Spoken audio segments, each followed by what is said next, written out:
bisan pag utang nawa. Sakto gyud mi ka ng lakiha kaka sa bukid.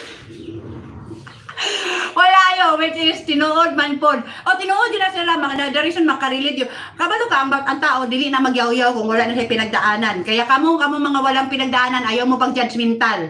Okay? Kaya wala mo pinagdaanan, dili mo karelate. Ang mga tao nga walang pinagdaanan, dili na karelate, kaya na sila judgmental.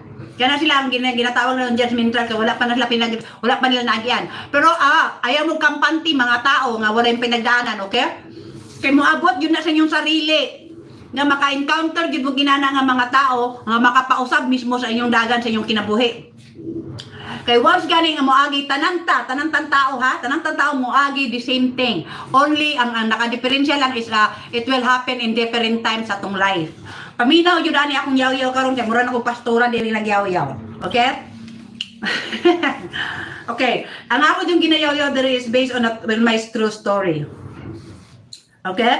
So kung kanang mga tao diha nga nagyaw-yaw na sila kanang mga alam mo yung mga good na mga preacher or mga good na kanang kuan, para maayo manambag na mga tao, kana sila mga personal experience. Kanang ilang ginayaw-yaw dili na sila inana mo yaw-yaw sa tubangan sa isig ka tao pod. Kung wala sila mismo ni Agi ana, dili po na sila inana mo tambag sa inyo. Kung wala na sila ni Agi sa mga dana.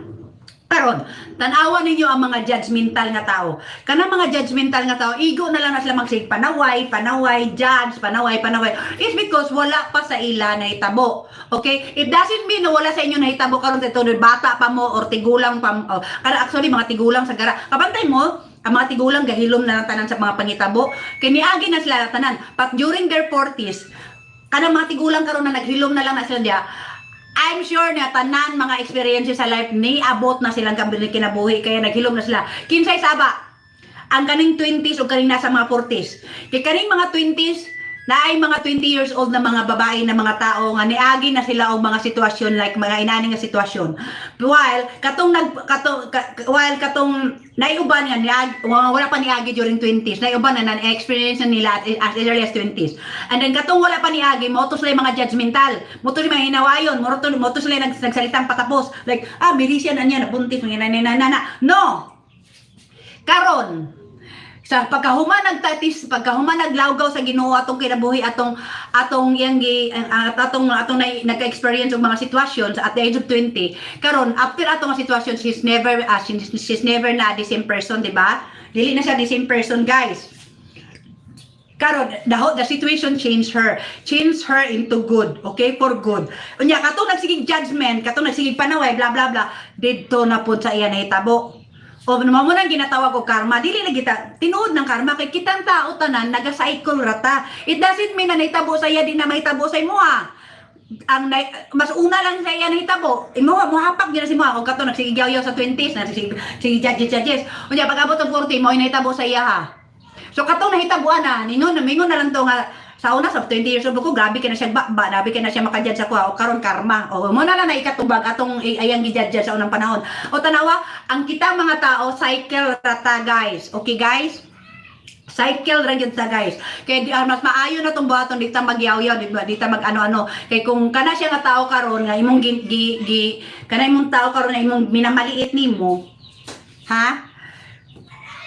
Kana swerte na siya nga tao kay nahitabo siya una. Paghulatan na lang imuha kay na betay escape tanan. Dili ta escape tanan. Tanan ta mo aging depression. Tanan ta mo agi sa tanan tibok sitwasyon. Dili kay ingon kay karon kay hayahay ka unya siya nasa sitwasyon, unya mura na kay sikinsan dunya dag nakapamaliit ka. Hoy, hinay-hinay day. Basin niya imuha pinakaula hiluoy ka. Basin niya unsa ka ay kung kanus ka natigulang ay kapag sitwasyon sa Ginoo. Mo na pinakaluoy kay di jud ka kabangon. O ba yun na. Kay pasalamat ta inaani ta, di ba? Ako sitwasyon dili jud ni siya karma. I'm a single mom of 3 little kids, okay? Dili ni siya, this is a very normal situation. Dili po ni siya karma. Kaya ayaw ko diyan ko na Jocelyn, okay? Ayaw jud take advantage sa akong sitwasyon kay di tayo ka pasundon. Lamlaman na lang na imong kwarta di aday. Okay? Ilimos na lang na dito sa kinahanglan jud limusan. Dili kay pamukha nimo sa ako ang gilimusan ko no kadi jud ko angayan. Basin ikaw pa akong limusan kay kung wala kay bana, wala ka, you can never be me. Pasalamat ka na lang nga nakaibana nga dato nga ni look after jud sa imuha kay kung wala kay Dave, I don't know.